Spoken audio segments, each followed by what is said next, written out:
Peter R. Breggin, MD, is called the conscience of psychiatry for his many decades of successful reform efforts. His scientific and educational work provide the foundation for modern criticism of drugs and ECT and lead the way in promoting more caring and effective therapies. His books include Talking Back to Prozac, Toxic Psychiatry, Medication Madness, Psychiatric Drug Withdrawal, and now, Guilt, Shame, and Anxiety, Understanding and Overcoming Negative Emotions. Welcome to the Dr. Peter Breggin Hour. Hello, my wonderful audience. You know, last week I had on Jeannie Stolzer, Stolzer, and the show to me was just full of life and full of new information and just really worthwhile. And we didn't get a single caller. And I thought to myself, what is going on here? And I opined that people were actually so interested they didn't want to disrupt us or them by calling in. And the response we've gotten on my dedicated email, which is just for my radio show folks, and you can always email me, the response I got was on Breggin, it's bregginlive@hotmail.com, bregginlive@hotmail.com, was really positive and even confirming, I didn't want to call in. It was too interesting and exciting. Well, since I had Jeannie on, 2 or 3 days later, there's a big article, not big, but it's an article in USA Today, Boy Crisis Threatens America's Future with Economic, Health, and Suicide Risks. And Jeannie and I were talking about that, and and it was just so important that I just rearranged my life, and I asked Jeannie if she could, on short notice, come on for a second session in a row. My dear friend Jeannie Stolzer, professor at the University of Nebraska in Kearney, who is just knowledgeable in all fields of psychology and evolution and humanity. And now for the big question. Jeannie, are you there? I'm here. Hey. And I'm well, I'm so glad you're here to talk to the wonderful people.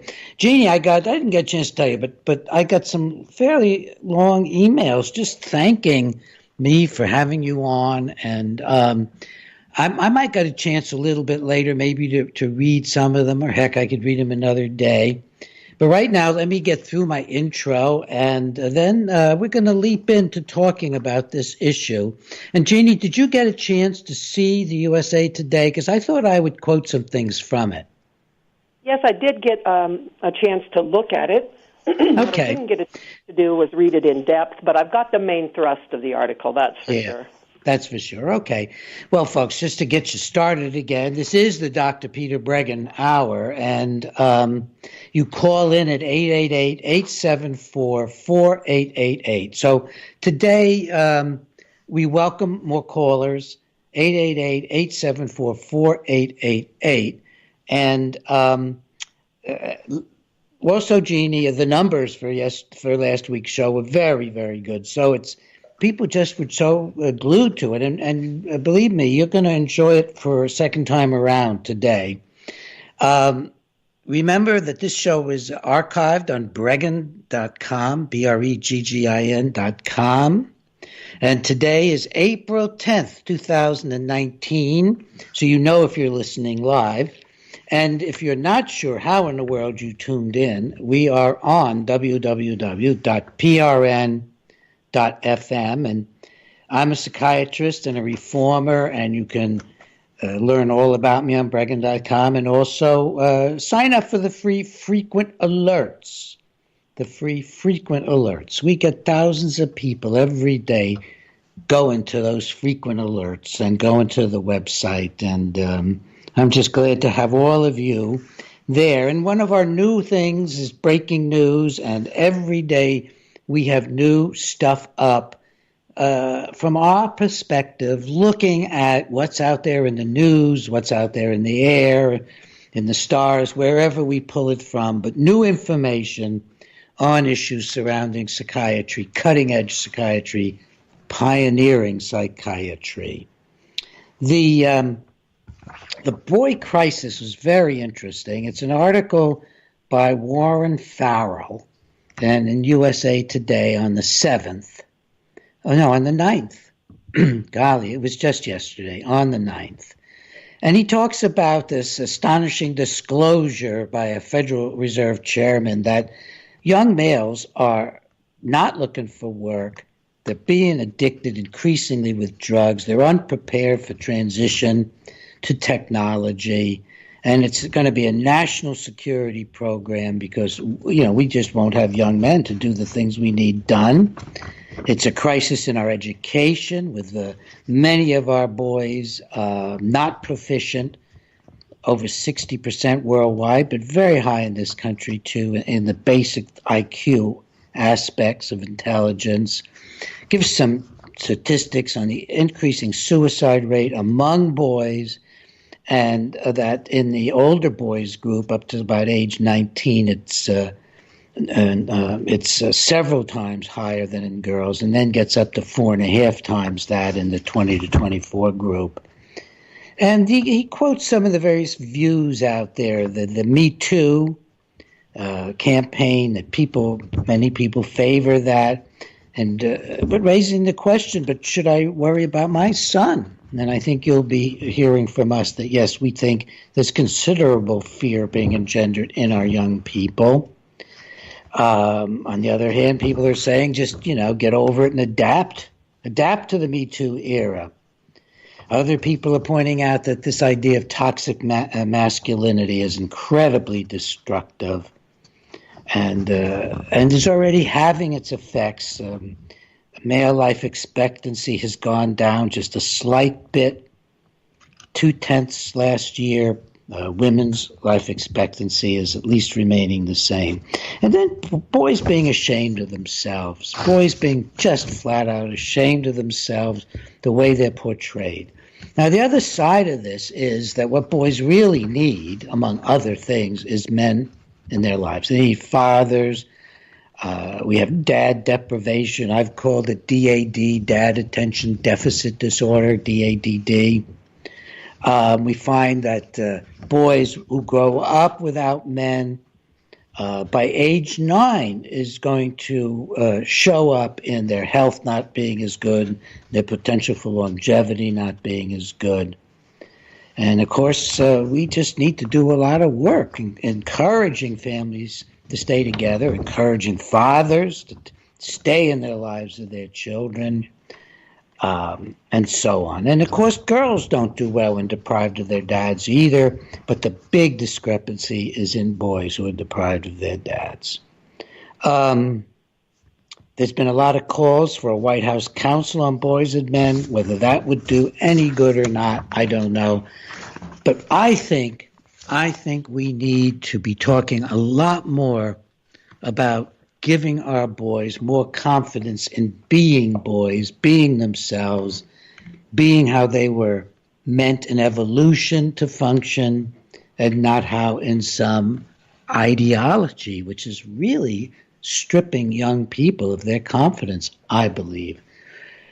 Take a breath. Jeannie, hi. Take over for a little bit. Well, I'm just listening avidly to what you're talking about, but I really take issue with some parts of that article, and I'm going to tell you why. I understand this pervasive notion that the boy crisis in America is due to lack of fathers in the home, and all of us know that fathers are critically important. However, from a scientific standpoint, if it is the variable of fathers not in the home, not raising their children, that's causing this crisis, we would see this crisis all over the world because there are absent fathers all over the world, and we don't see it all over the world. The stats that you just quoted are American stats, where single mothers are forced to go to work when their babies are 6 weeks old, so their attachment formation is very, very difficult. But if you look at Swedish statistics, any of the Nordic countries, Sweden, Norway, Denmark, Finland, if you look at different parts of Switzerland, they also have boys being raised without fathers, but the boys are no more likely to suffer all these ill effects than the boys with fathers. So it might have more to do with attachment formation than the anatomy of a parent in the home. And the other data that I'd like to speak to very clearly is in America, if it is the variable of fathers not being in the home that's causing this crisis, you would see it with boys whose fathers died because their fathers are dead and they're not in the homes. You don't see it with those boys.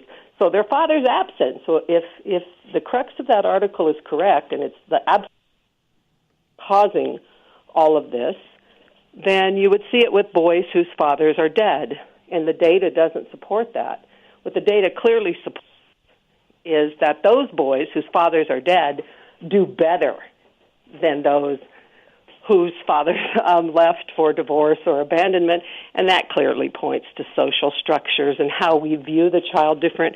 That's why I am adamantly opposed to this article in one sense, because boys already have so much against them that they're the root of all evil in our society and masculinity is toxic and all of this. That one more thing on their back is that they don't have a dad, so now we're going to, put that label on them too. I question it, and I question it scientifically with data.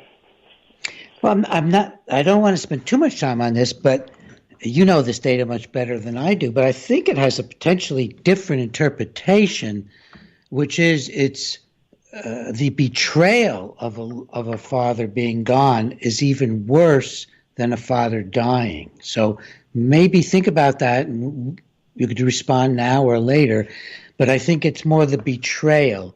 And from my own viewpoint, it's not so much the father absent from the home, but absent from the child's life. So there's a lot of complexity in there. But I want to hear more from you because all this is very, very interesting. Talk to us more about what's going on in your mind with this toxic masculinity and how you see boys behaving in school and in college. You teach. You're an award-winning teacher. You got the award this year for the outstanding teacher at the university. So, what's your sense of how boys are relating? Is that changing over the years? Oh, it's changing unbelievably. And for me, with the data that I've been collecting over the last 2 decades, the crisis is due. And let's be very clear. American boys are in crisis. They're in crisis. Look at their ACT scores. Look at their SAT scores. Look at their suicide rates. Look at their dropout rates. Look at their college entrance.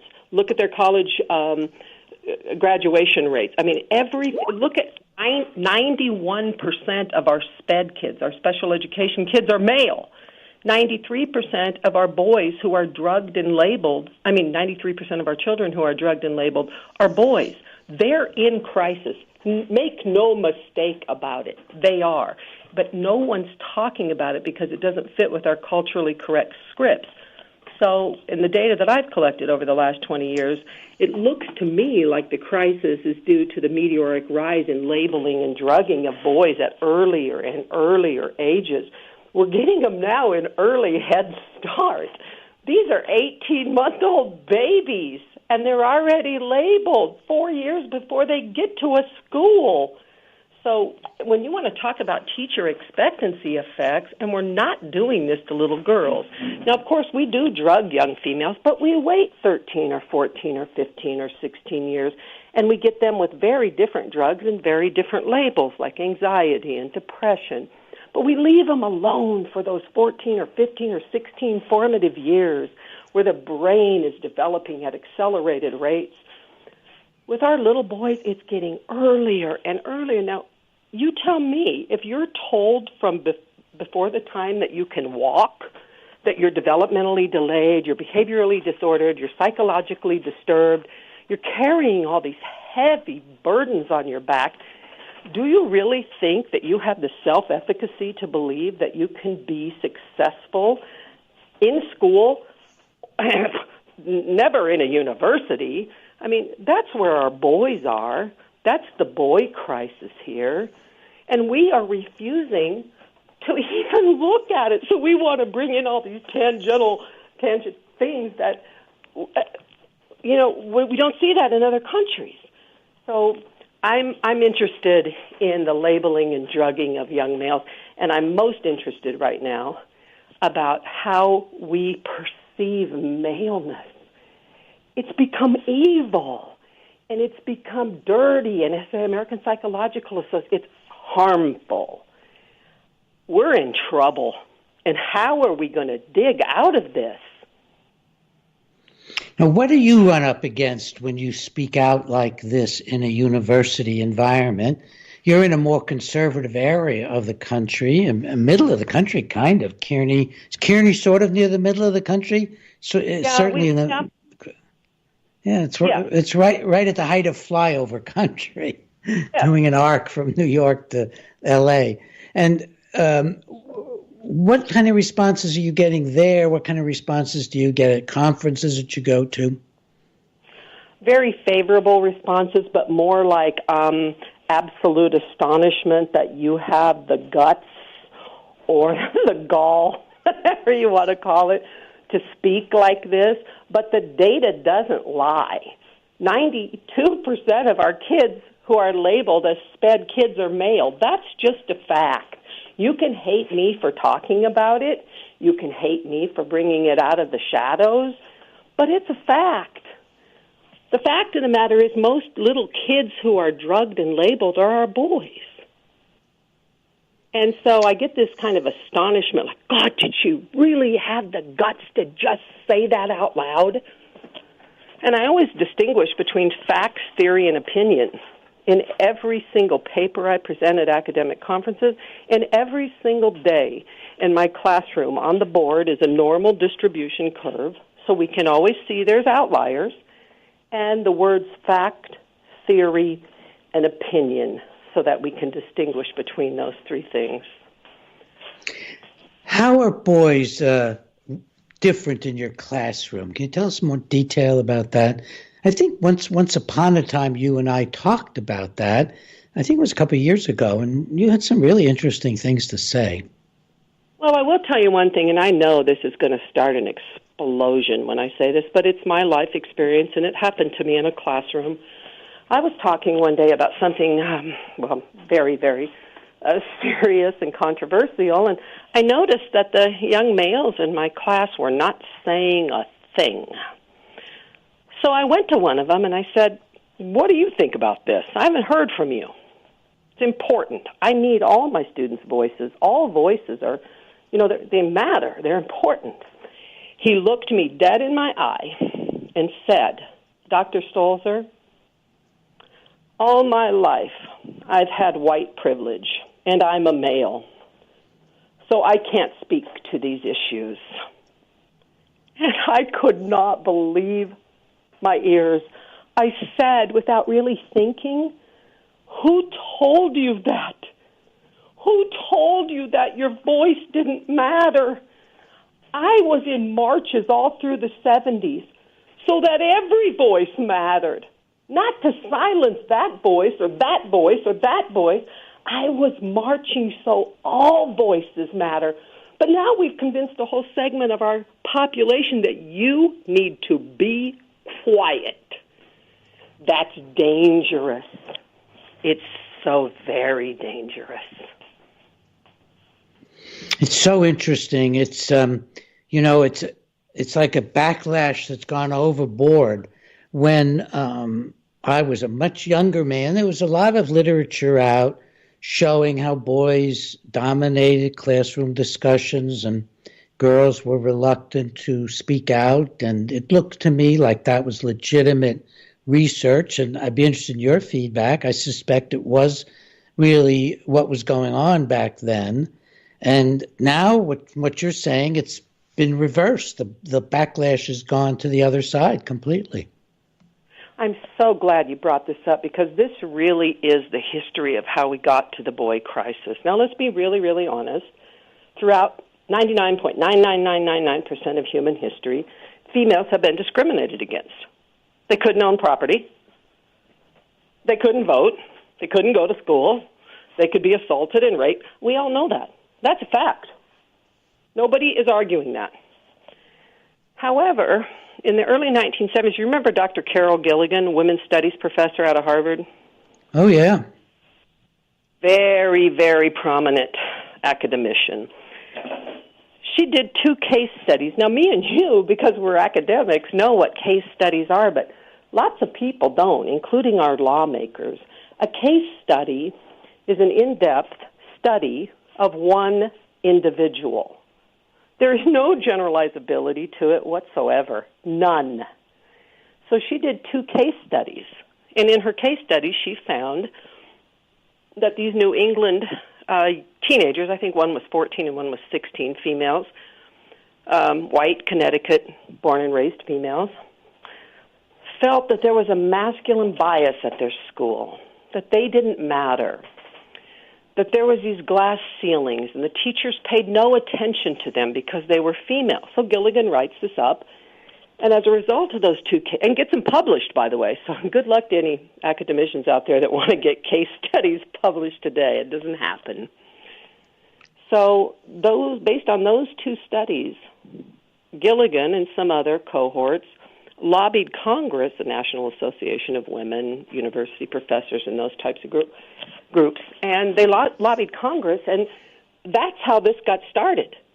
That, girls are at a distinct, I think she said, if I could quote her verbatim, is girls are drowning in this patriarchal education system. And there absolutely was a time when that was true. But now guess who's drowning? And no, that's not true either. Very few people are addressing it. So here's the bottom line here. Throughout human evolution, throughout hominid evolution, males and females have followed very divergent developmental trajectories. They always have. They're different. Socially, biologically, physiologically, emotionally, they input different, they output different, they problem solve different, they do everything different. And everybody knew it until the last 20 to 25 years. The girl way of learning and behaving and problem solving and being in the world has become the gold standard. And anyone who deviates from that standard runs the very real risk of being labeled and drugged in order to induce the behavior that society deems acceptable in the 21st century. So that's my idea. And I've written on it extensively over the last 2 decades of why this boy crisis has become so incredibly powerful and potent in our society. They cannot conform to the girl way of being any more than girls could conform. Can you imagine the outcry if we decided that the boy way of being was the way and we were drugging girls to be more male-like? Running, jumping, climbing, rough and tumble play, blah, blah, blah, blah, blah, less verbal. It's unbelievable that I've lived this long and have been in child development this long to see this type of 180-degree turnaround. No respect for boys, none. No respect for their bioevolutionary history. No respect for their hominid evolution, none. No respect for those masculine traits is what helped to ensure the survival of the human species. That's a fact. It did. And yes, males have done incredibly dangerous and destructive things throughout human history. That's also a fact. But we cannot take that and throw everything else away, all the beauty and the wonder that they brought to us. We need those differences. We need male voices and female voices. We need gay voices and straight voices. We need all kinds of voices. Okay, that was my rant.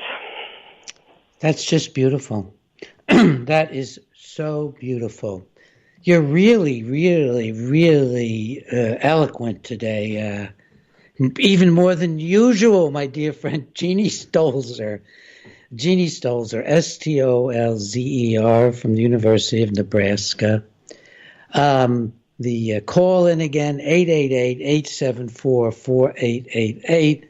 And I understand why nobody called in during, quote, your rant. Folks are just listening. And I'm just listening. Let's talk about, there's such a big thing here because I remember when I first started reading feminist literature, and I really read a lot.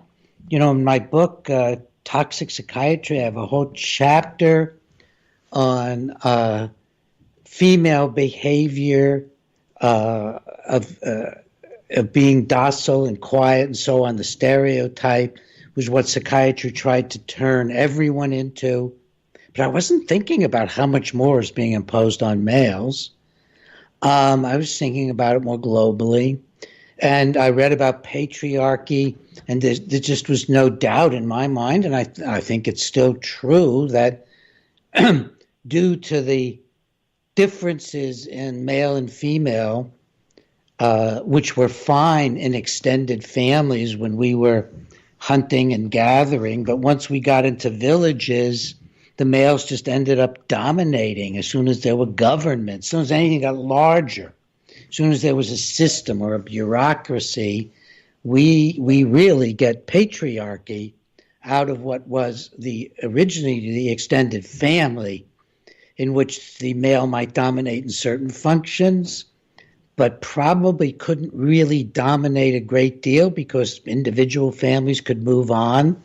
Besides, every man made his own weapons, so it would be pretty hard for one male to dominate in an extended family.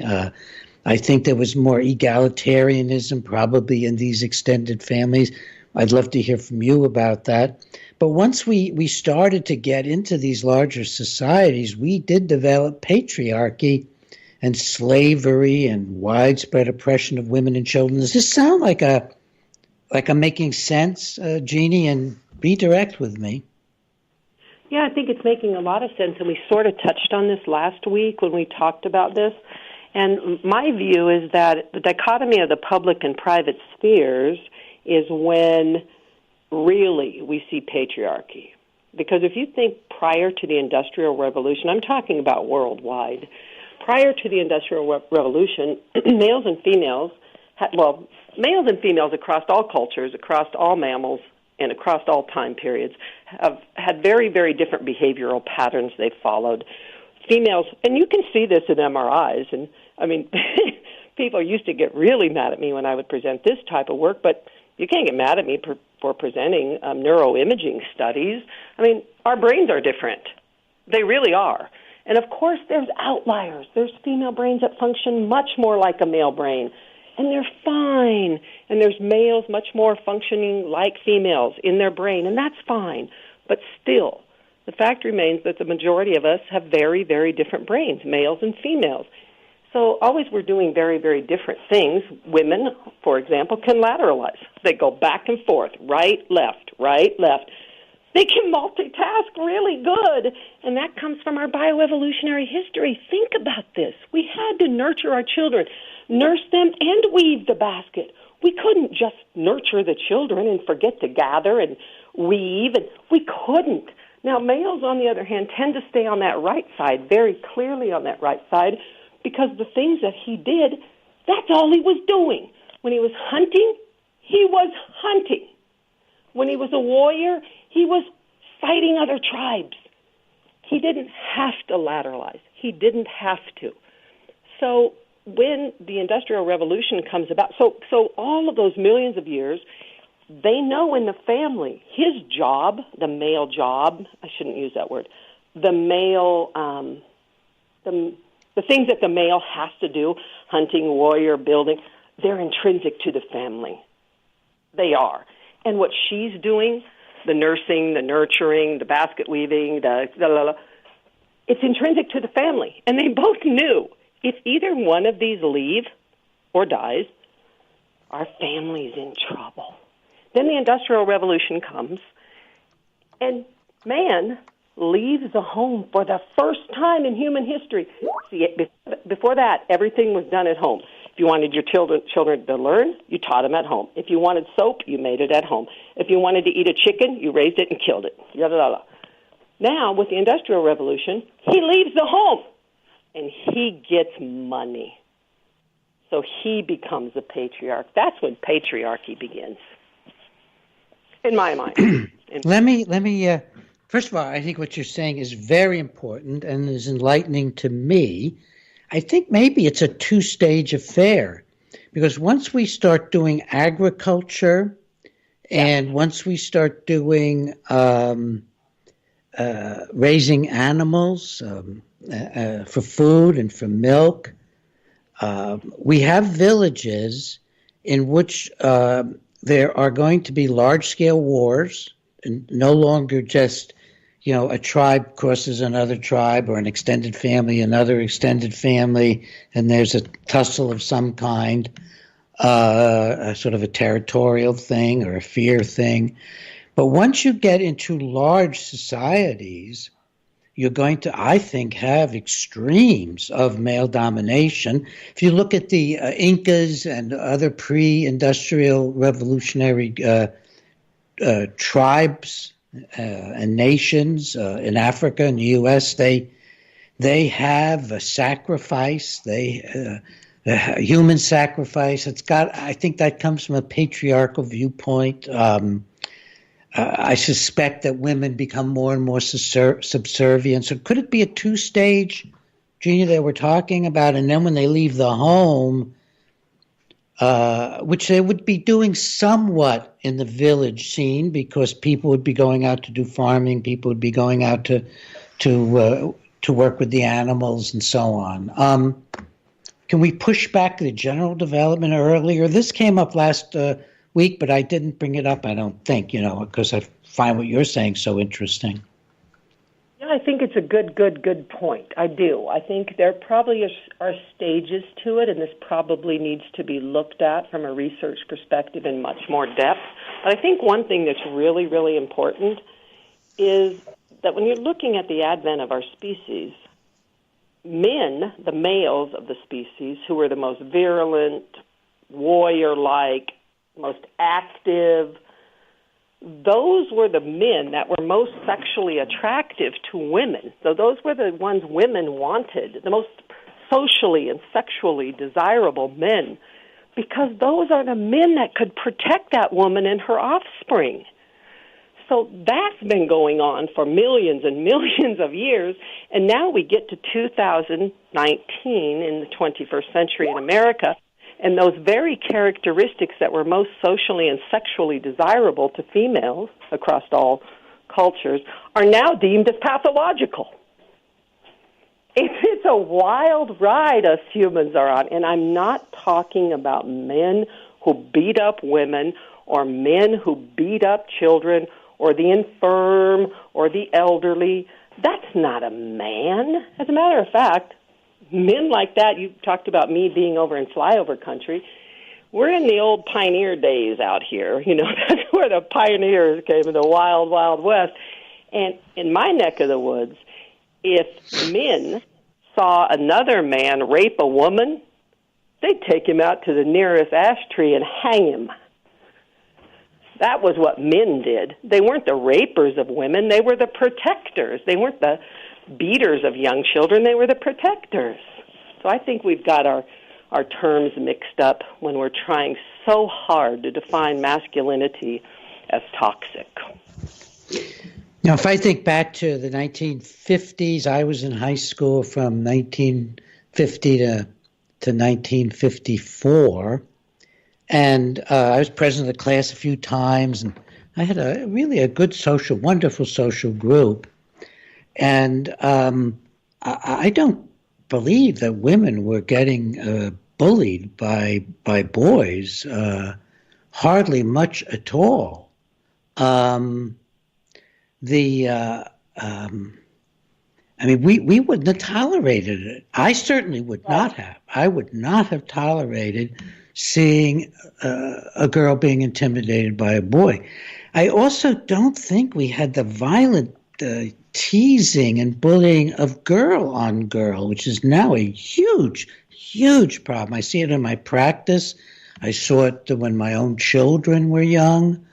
But I know that we thought of ourselves as protectors.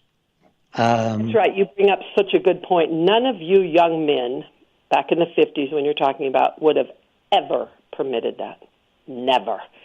he would have been so ostracized so quick, and he would have got his butt kicked. Let's just be honest. He would have, from one end of the street to the next. And you know it, and I know it. Yeah, I think in any public way, it would have been inconceivable. Now, God knows what goes on in private, in couples, but I think the standard was very clear. And it's even male no on meant male. no. I'm not sure when no became not no in the eyes of men, but certainly back then, I think the male conduct was different. Certainly on Long Island in my nouveau riche Jewish community, but our class was half Jewish, not wholly, and maybe even a little less than that.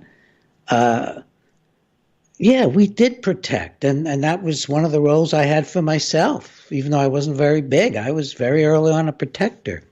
Yes, yes. And I remember one time watching a basketball game with my son. I think he was about 16. We were watching a basketball game. It was a playoff game. And in the playoffs, you know how they pan the audience? In the playoffs, there was this elderly man. I mean, he was elderly. And you could see these 5 or 6 young males. I'm going to say early 20s, maybe late teens. And one of these big, bulky teenager, got into this verbal altercation with this elderly, frail man. And all of a sudden, the teenager hits the man in the head with his fist and sends him reeling. Oh, my God. Immediately, my son said, "What's the matter with those other guys there? Why not they're not beating the hell out of him?" And I wondered the exact same thing. You're going to stand there and watch an elderly man get beat up, and you just stand there? We're doing something. We're doing something wrong. And one of the things we're doing in early childhood education nowadays is saying things like this. Hands are never for hitting. What? Of course they're never for bullying or starting things. But hands sometimes do need to take care of things. Really, they do. We're forgetting this. So we're raising a whole generation of boys who are so confused, and worst of all, they're so ashamed of their maleness. You wrote the book on guilt, shame, and anxiety. You know how terrible it is. They're shamed. They're ashamed because of their maleness. What are we doing? Let me break into this wonderful conversation. Take a call from Julie in Massachusetts on not teaching good leadership. Julie, are you there? Yeah, I am. Yeah. Hi. Thank you How are for you? taking my call. This is a fascinating topic. It's something that I think it's true. People don't really think about this, although some people do. But anyway, I'm noticing among young people that they don't know how to lead. And I think it's because they have not been led well. They don't, and this is just my observation of from being in the workplace with people much younger than me on the whole. I mean, I'm 61, and most people who are, I've worked a few jobs now, and I'm noticing that there's no democracy in any of the workplaces that I've worked. There was no democracy, and if you didn't like the rules, that was just tough. And if the rules were illogical and you spoke up, that was, you couldn't. And what I'm noticing is that the leaders only know how to enforce the rules. They don't know how to be good leaders, which doesn't just mean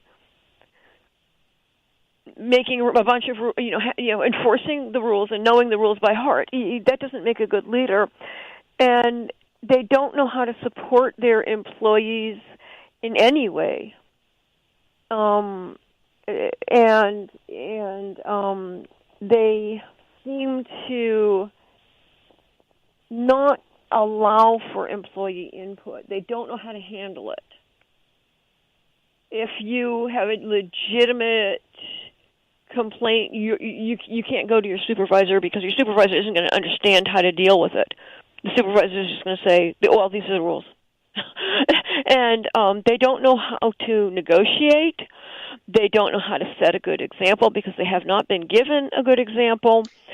Julie, are you talking about large corporations, small businesses? Anything, young people in general. I'm just seeing this tendency in young people. They're very great at following the rules, but that's not what makes a good, enforcing rules doesn't make a good leader. There are many, many other aspects of it, and these other aspects, fairness, listening to your employees, having a certain amount of democracy in the workplace, employee input, it's all gone out the window. We refuse to allow children to participate in dominance hierarchies. It's exactly what you're alluding to. All cultures, all mammals, all historical times, children have put themselves in dominance hierarchies. Simply means the strongest, the most fittest are leading the pack, the leader. And how do you get to be a leader? You fight your way to the leader. And sometimes you lose and sometimes you win. We do not allow dominance hierarchy formation anymore in preschools, daycare schools, anywhere. As a matter of fact, we've enacted zero tolerance policies. So you're absolutely right in your assertion. We don't have leaders because we don't allow leadership formation in any form. Jeannie, that is something I've never heard anybody bring up or discuss. That is really, really interesting. And again, that's such a radical notion that we should have a dominant and hierarchical society where there are people who are leaders and people who don't really want to be leaders. And my experience, most people don't want to be leaders. How does that fit, though, with my observation of what's going on in the schools where the principals and assistant principals and guidance counselors are not protecting the children from each other? They're mostly worried about lawsuits. I'm not seeing a leadership coming from principals and other people in schools, the teachers, where they're confident and they can say, this classroom's going to be under control right now, and the classroom gets under control. Or where they can say there will be no insulting behavior toward me or any of the other principals or teachers in this school. And in fact, there's not going to be that's not going to be going on among yourselves either. So I'm seeing a decline of moral authority among the leadership in education, and I'm not sure where this fits into that. I could use some help. But Jeannie or Julie? Well, we can drug our children to kingdom come with Adderall and Ritalin and all types of psychiatric drugs, but we can't display leadership with them or moral authority, is what you just said. We can't say, this is how it is, and this is right, and this is what we're doing. That's not acceptable anymore. But before I forget this, I want to say something about the wolf pack with the dominance hierarchies. Again, we're not talking about somebody who goes around and hurts the infirm. Watch the alpha male wolf or the alpha female. Watch her. She's keeping order by doing exactly what you said, displaying moral authority. And you dare not hurt one of the little ones or the elders because she'll kill you if you do. We're losing that dominance hierarchy posturing. That's what we're doing. And part of that can be... There's a difference between demanding blind authority and a certain amount of give and take with those you are leading. Actually listening to those who are under you, actually valuing their input, actually appreciating the people under you instead of acting like they're completely disposable. Right. I mean, it makes sense. If a leader doesn't have confidence in himself as a moral leader, one of his alternatives is to just not take input from the people, not to pay attention to the people beneath him. I think that if you're a strong leader, you're more able, actually, well, I know it to be true. If you're a strong leader, you're more able to listen to all the various opinions around you. You're more likely to want them because they're useful, because you believe in people participating. And in all mammals, if you're a strong and fair leader, you're much less likely to be challenged. When you get challenged and knocked off your leadership role is when you're not strong and or fair. That's the dominance hierarchy principle right there. Let me go to Sarah. I want to bring her in. Sarah from California, who is both a caller and has even been on the show as the guest. Hi, Sarah. Hello. How are you, Dr. Brigham? I'm doing pretty good. I'm doing good. Oh, good. How are you? It's been interesting. Oh, I'm hanging in here, having fun. It's a wild ride, that's for sure. Okay. What about men and women? Well, I've just been listening to this with fascination because, historically, psychiatry has also gone after women for being women. I mean, one of my absolute favorite short stories is The Yellow Wallpaper by Charlotte Perkins Gilman, and that was written in the late 1800s. And it is absolutely startling to me how similar her experience was, or the person in the story was, to my own experience. And I experienced the psychiatric system in the late 90s, early 2000s. And that's an entire 100 years from when the story was written, and yet it was just a paternalizing, male-dominated, you must conform to how we expect you as women to act. And it's interesting because it's like the psychiatry is taking men and trying to medicate away the masculine characteristics, and taking women and trying to medicate away the women characteristics. And then we're just going to have this analogous society that is not recognizing that there's actually supposed to be a distinction, and that it's okay, and that's actually how we were created, with purpose.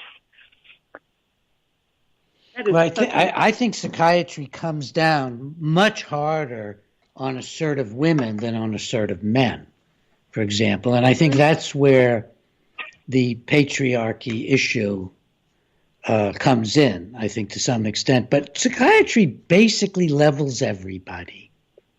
I mean, the whole thing about psychiatry is to give neurotoxins or repeated electrical traumas to the brain until the person levels out into an acceptable state of being agreeable and docile and not making difficulty. That's what happens in the mental hospitals. Now, a variety of things happen in treatment outside the hospitals, but the more the treater is a psychiatrist and not a therapist, which nowadays means not a psychiatrist. Therapists or psychiatrists are not therapists. But I think that ultimately psychiatry levels everyone and everything. It doesn't know anything unilaterally else. Taken the bar to the knees of everyone. Well, I think that's absolutely true. And I've had patients who have come to me from mental hospitals. My patients rarely end up back in them. Gosh, I could literally probably count them on one hand over all the years. But and they learn in the hospital eventually, if they're going to survive, they learn that they have to say yes, sir. They have to make believe they're in agreement. And the patients will have little groups, on the ward by themselves, and they'll tell that to each other. Jane, if you keep protesting, they're going to drug you some more. Or Joe, if you keep looking angry, they're going to give you shock treatment. And that's exactly what we're doing to little boys today in the school system. Exactly what we're doing to them. You're going to conform to what we want you to be in these newly culturally constructed scripts, or we're going to drug you. That's exactly. Yeah, we're not even going to use moral authority on you and say to you something sensible about controlling yourself. We're just going to drug you. We don't have moral. That's because in this day and age, society doesn't look at a universal standard of truth. Everything is a what's it called? It's a truth that is passive and can change with the whim of societal perspective. Yeah, it's all relative. That's right. Relative. It's looked at moral. There's no longer any moral truth. It is a relative truth. And it's just a bizarre paradigm that we've become involved in as a society. That's why we've got to fight it. And that's why we can never quit fighting it. I want you to tell me, have you, either one of you saw the commercials that are so popular on the national networks about girl power and girls rock? Have you seen them? They're directed at children. Girls rock and girl power. And I always, every time I see one, I just get this lump in my throat, and I think about little boys and little girls eating their cornflakes, watching, TV, and they see girls rock and girl power, and I just wonder how that makes him feel. Well, yeah, especially when there are no guys rock and guy power. For years now, the models on television have been very, what I call schleppy guys. So I don't know what we're doing, and when will we be satisfied that we've got the toxicity out of maleness? What will that society look like? And when do we know we've done the job that we were supposed to do of eradicating this toxic masculinity? What do they want? Well, that's an interesting question, and it's a big political question, and I think it really comes down to docility. They're not giving up having leaders. There'll be leaders, and then there'll be all the docile people, either on drugs or convinced that they're impotent and powerless.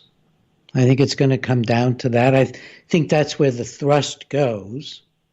And it's not going to lead to diversity. It isn't going to go where there's pretense at it going.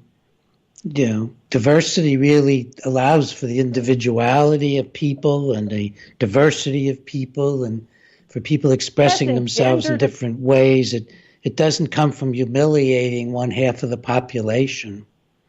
That's right. That isn't going to work. What?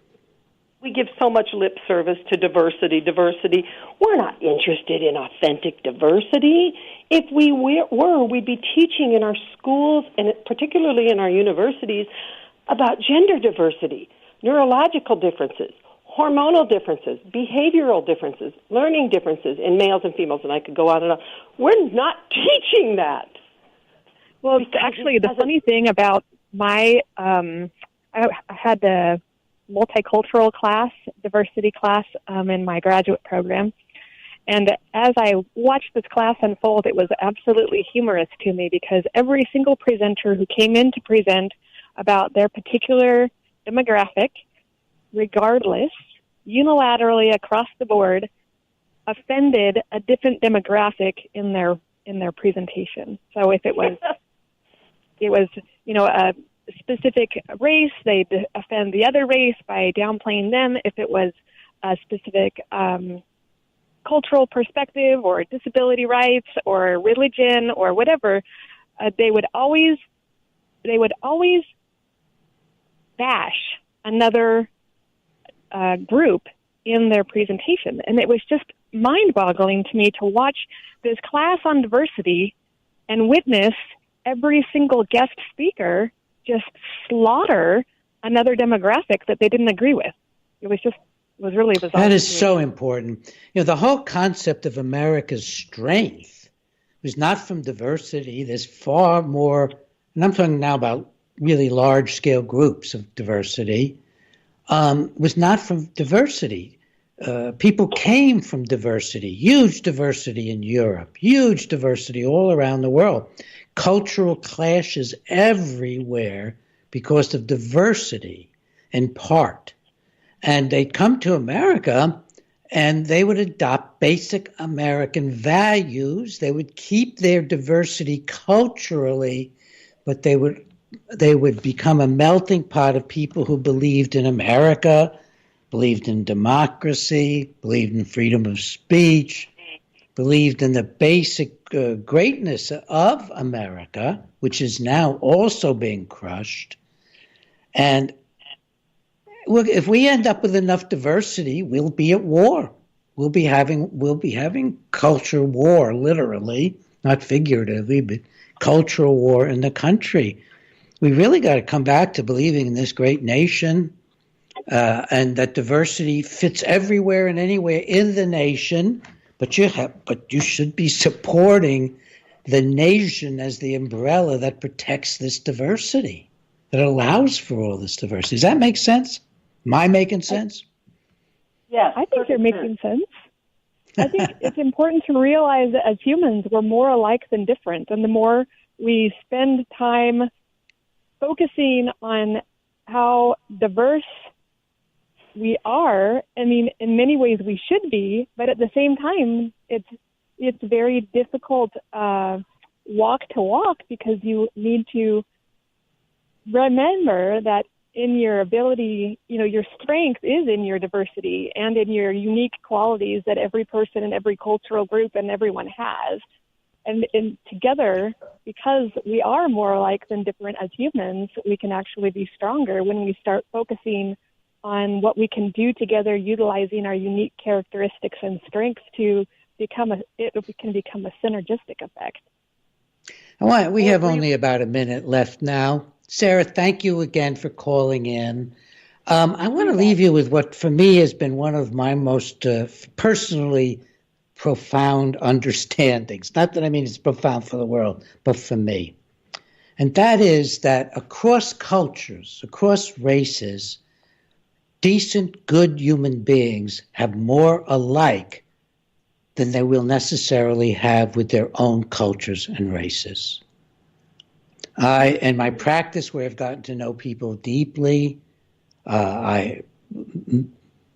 many Chinese, many African Americans, some Muslims, and women, men. And what I find is that people are more alike when they're determined to be responsible, caring, and loving. They are more alike cross-culturally than with any particular culture. And I don't know if I'm saying that very clearly, but it's, for me, a profound feeling. So that if I'm open to African Americans or open to Chinese or open to gay people, I'm going to find good people who are, in my sense, pursuing what is a good life. They do believe in responsibility. They believe in love. They believe in freedom, respect for other people. We're getting near the end. Do you have a goodbye that you want to say, Jeannie Stolzer? I want to tell you, I love having you on my radio show. I love being on your radio show, and I'm hankering down for a blizzard. So okay, enjoy the blizzard. Thank you. Bye-bye. Bye-bye, Jeannie. Bye-bye, my wonderful audience. Bye-bye to all of you. I hope you find this show as inspiring as I sometimes do. Bye-bye.